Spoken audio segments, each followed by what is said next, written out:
بسم اللہ الرحمن الرحیم۔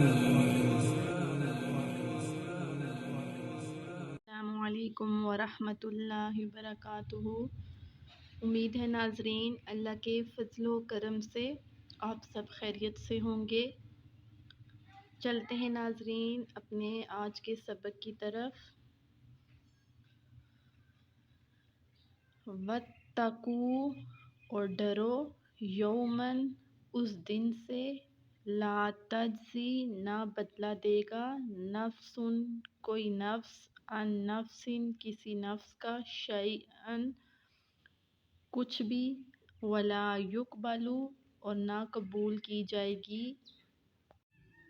منہا ان سے، شفاعت کوئی سفارش، ولا یؤخذ اور نہ لیا جائے گا، منہا ان سے، عدل کوئی عدل، ولا هم ینصرون اور نہ مدد کیے جائیں گے۔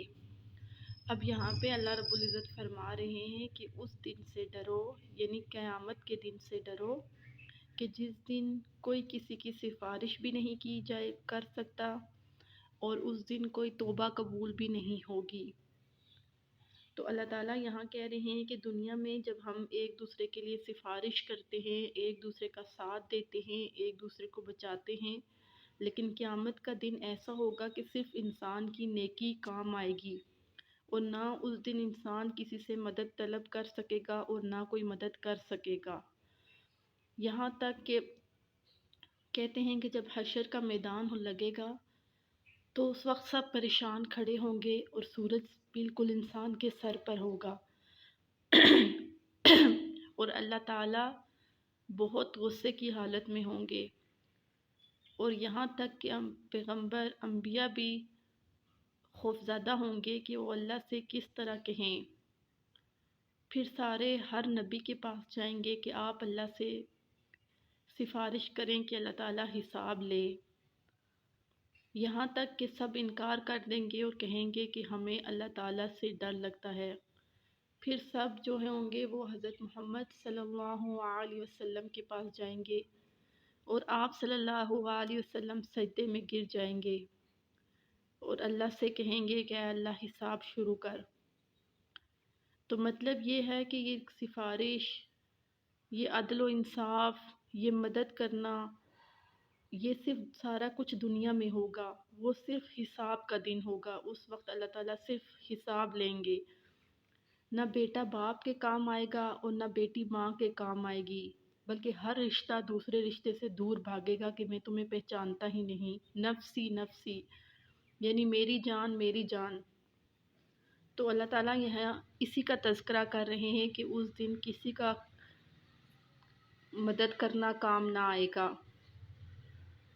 پھر اس کے بعد اللہ تعالیٰ فرما رہے ہیں بنی اسرائیل سے، وَإِذْ نَجَّيْنَاكُمْ اور جب ہم نے تمہیں نجات دی، من آل فرعون آل فرعون سے، یسومونکم وہ تمہیں چکھاتے تھے،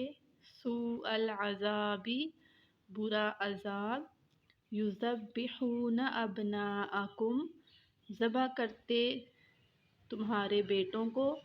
وَيَسْتَحْيُونَ نِسَاءَكُمْ اور زندہ چھوڑتے تمہاری عورتوں کو، وَفِي ذَلِكُمْ اس میں بلاء آزمائش تھی، مِن رَبِّكُمْ تمہارے رب کی طرف سے، عظیم بڑی۔ جیسا کہ اس کا تذکرہ میں نے پچھلی آیات میں کیا، آپ کو سارا قصہ سنایا بنی اسرائیل کا، فرعون کا، کہ وہ عورتوں کو چھوڑ دیتے تھے کیونکہ عورتوں کے ساتھ وہ غلط کام کرتے تھے، اور بیٹوں کو ذبح کرتے تھے کیونکہ فرعون کو ڈر تھا کہ سلطنت نہ چلی جائے۔ تو یہاں اللہ تعالیٰ اسی کا تذکرہ فرما رہے ہیں۔ پھر اللہ رب العزت فرماتے ہیں، وَإِذْ اور جب، فرقنا ہم نے چیر دیا، بِكُمُ الْبَحْرَ تمہارے لیے سمندر کو، فَأَنْجَيْنَاكُمْ پس ہم نے تمہیں نجات دی،